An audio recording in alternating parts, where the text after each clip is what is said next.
Olá! Uma vez mais aqui estamos com o programa Mediunidade hoje, através da TV Mundo Maior. E como sempre o nosso abraço, o nosso carinho a você que prestigia o nosso programa e a toda a programação da TV Mundo Maior. Adelino da Silveira é autor de alguns livros biografando Chico Xavier, como é o caso deste volume que temos aqui, Chico de Francisco.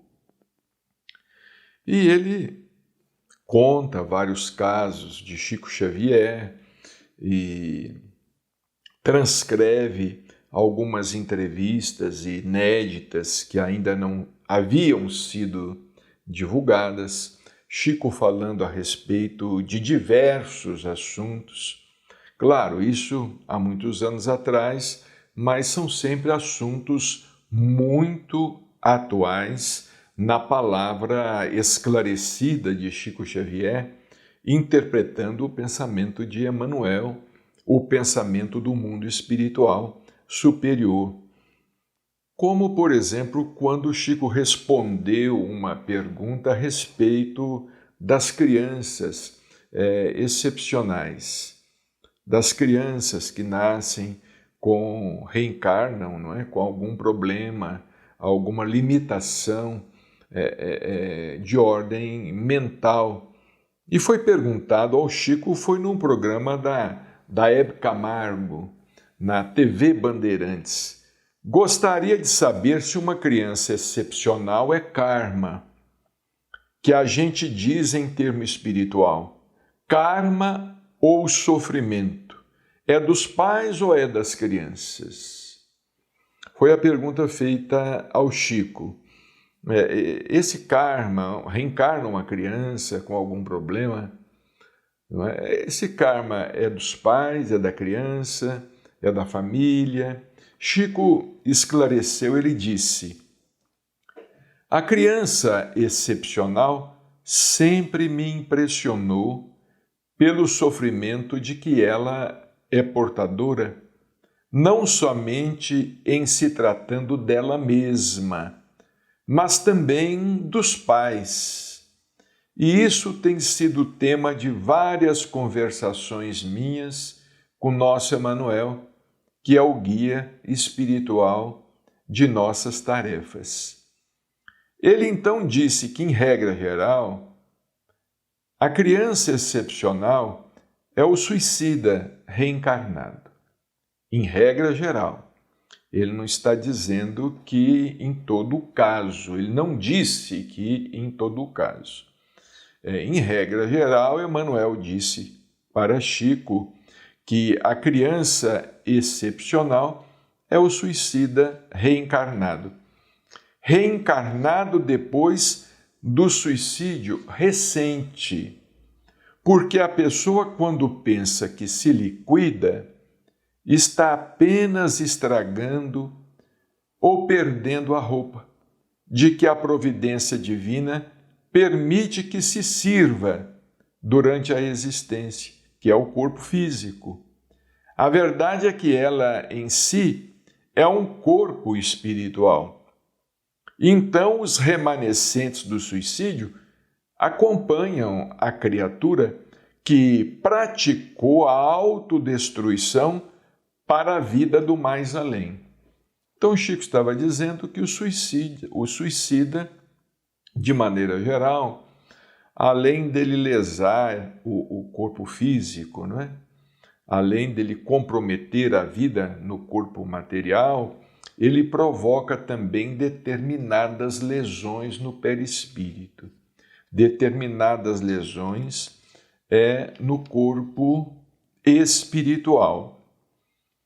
E quando ele chega no mundo espiritual, explicou Chico, lá ela se demora algum tempo, amparada por amigos, que toda criatura tem afeições por toda parte, mas volta à terra com os remanescentes que levou daqui mesmo, após o suicídio. Então ele vai explicar. Ele explica os casos em geral, né? Se uma pessoa espatifou o crânio e o projétil atingiu o centro da fala, ela volta com a mudez. Se atingiu apenas o centro da visão, volta cega. Mas se atingiu determinadas regiões mais complexas do cérebro, vem em plena idiotia. E aí os centros fisiológicos não funcionam, porque o corpo espiritual ele é lesado, porque o corpo físico é, vamos assim dizer, é a parte materializada do perispírito ou do corpo espiritual. Aquilo que nos atinge o corpo físico costuma repercutir no corpo espiritual. E aquilo que nos atinge o corpo espiritual, ou perispírito, costuma repercutir no corpo físico. Eles estão interligados, eles estão conectados.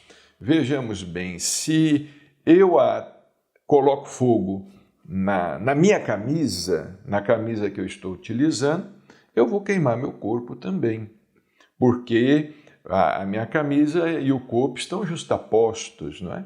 Eu vou prejudicar também o meu corpo, é mais ou menos assim.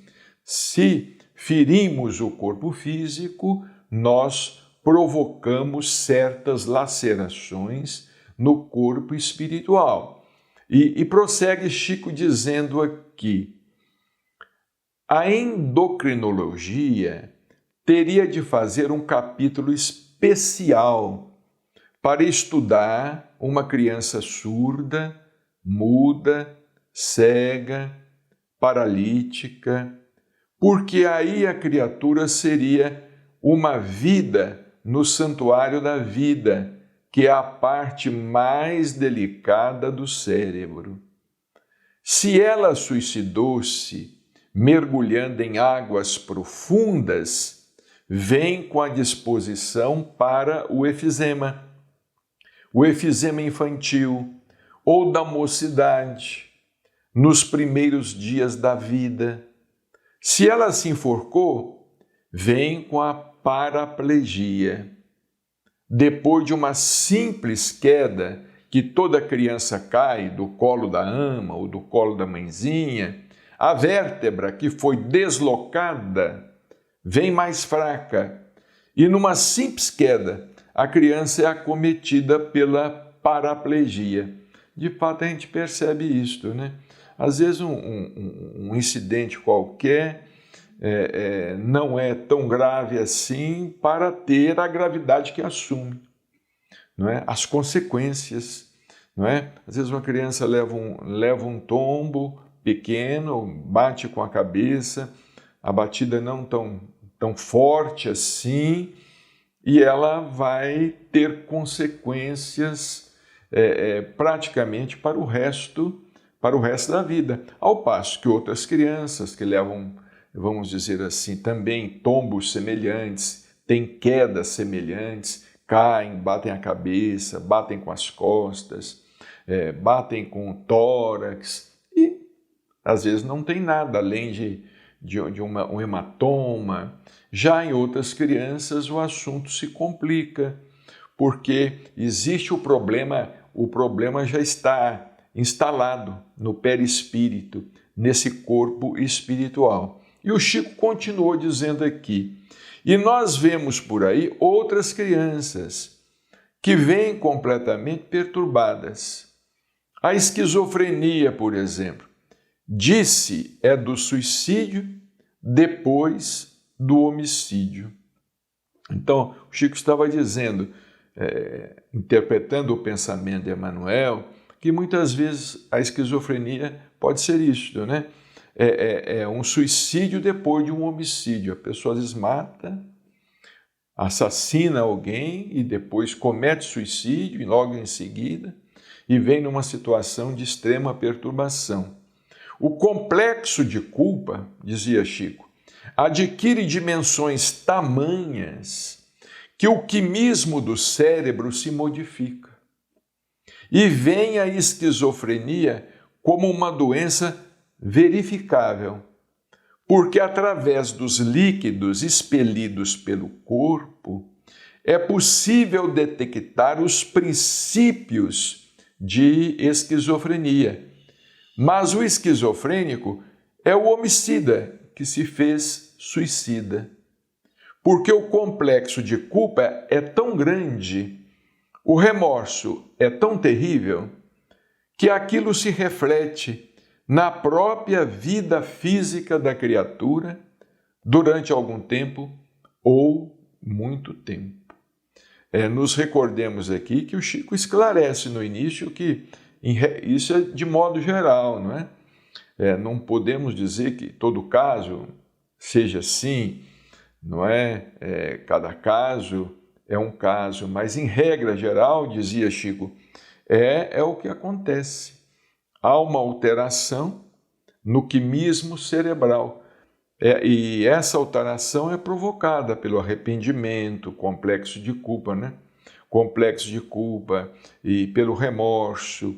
O espírito é tomado por um remorso muito grande.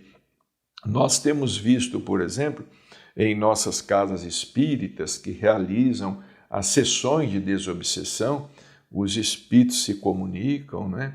Os espíritos que se tornaram criminosos ou suicidaram, não é? Como é que eles ficam assim desesperados, não é? Enlouquecidos mesmo no mundo espiritual pelo remorso e pelo arrependimento, e querem voltar atrás, gostariam de apagar o que foi feito, se arrependem profundamente, amargamente.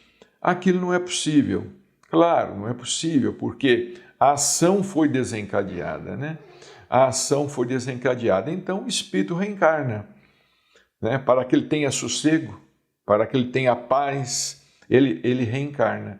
Ele reencarna e às vezes reencarna debaixo daquela situação muito difícil, não é? E se manifesta em forma de doenças, diversas doenças psiquiátricas, as doenças neurológicas e muitos problemas crônicos, né? A criança, às vezes, desde o berço, desde o nascimento, com aquele problema. E em seguida foi perguntado ao Chico, dentro do mesmo assunto, uma criança dita retardada, não é? Hoje esses termos já não são mais assim utilizados, né? Mas uma criança limitada intelectualmente sente o que o pai ou a mãe fala, por exemplo, palavras de amor, palavras bruscas. Será que a criança sente aquilo? Não é? Uma criança intelectualmente limitada, ela sente o ambiente em casa, o nervosismo do pai ou da mãe, palavras de afeto muitas vezes, palavras de carinho. Será que a criança recebe isso? Chico respondeu: sentem e ouvem, registram e sabem de que modo estão sendo tratadas. Elas são profundamente lúcidas na intimidade do próprio ser. Então, se a criança ela se mostra intelectualmente limitada, não significa que ela esteja alheia à vida, não é? Em seu íntimo, ela percebe, ela está percebendo se ela é amada, se ela é querida, se ela é rejeitada, não é? Se ela está, vamos dizer, recebendo palavras amargas por parte do pai ou por parte da mãe, ou de rejeição, não é? Ela sente, como dizia Chico aqui. A criança vem somente com aqueles que são capazes de amá-la e ajudá-la a passar aquele transe temporário de 13, 20, 30 anos. Não é? atravessar aquela fase, às vezes de 13 anos, 15 anos, 20 anos, 30 anos. Normalmente uma criança assim não costuma ser longevo, né? Ter uma existência longeva, viver muito, né? E o Chico prossegue aqui, olha, que geralmente os excepcionais desencarnam muito cedo. Certa feita, uma senhora nos procurou em Uberaba e disse: eu sou mãe dessa criança excepcional. Me sinto uma criatura amarga. Sofro muito com isso. O que Emmanuel disse para mim? Ele disse assim, Emmanuel respondeu: minha filha, a maternidade é um privilégio que Deus concedeu à mulher. Então toda mulher desfruta desse privilégio da providência divina, mas os filhos excepcionais são confiados tão somente às grandes mulheres que têm capacidade de amar até o infinito. Então, geralmente é assim. Não vamos dizer também que sempre seja assim, porque nós sabemos que muitos pais abandonam os filhos excepcionais ou intelectualmente limitados. Mas, pelo que nós percebemos, os pais, quando têm um filho assim nessas condições, não é? Às vezes um filho autista, um filho com a síndrome de Down ou com outro problema qualquer, parece que eles têm o amor mais despertado ainda para aquela criança, para aquele filho, né? E se desdobram e dão carinho, dão afeto, porque sabem que somente assim a cura virá, não é? Essa cura virá. E como disse o Chico, às vezes em vidas passadas, os pais, eles foram responsáveis pela queda que o espírito sofreu, por aquela situação. Os pais, às vezes, em vidas passadas, eles foram os familiares omissos, os familiares distantes, os familiares orgulhosos que não socorreram, não ampararam, não deram a palavra de encorajamento, ou não levaram ao médico muitas vezes, não levaram a um tratamento, a uma terapia, não fizeram conta, não fizeram caso, não é? Marginalizaram a pessoa. Marginalizaram a pessoa e foram deixando, às vezes, a pessoa caminhar dentro daquela situação, não é? E que culminou, às vezes, no suicídio, ou num crime, num homicídio seguido de suicídio, né? Então, os pais têm culpa também. Eles também têm uma parcela de culpa. O karma também é deles, não é? E os espíritos, eles se reúnem para se darem força uns aos outros, para se redimirem juntos.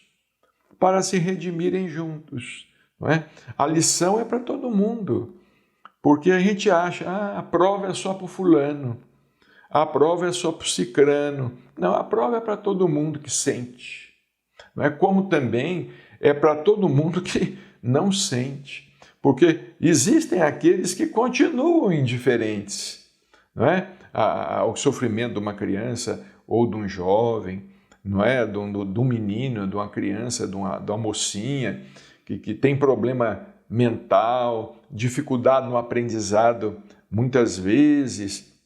Nós temos que ter essa compreensão maior, não é? Agora, por exemplo, na atualidade, nós estamos percebendo isso, né?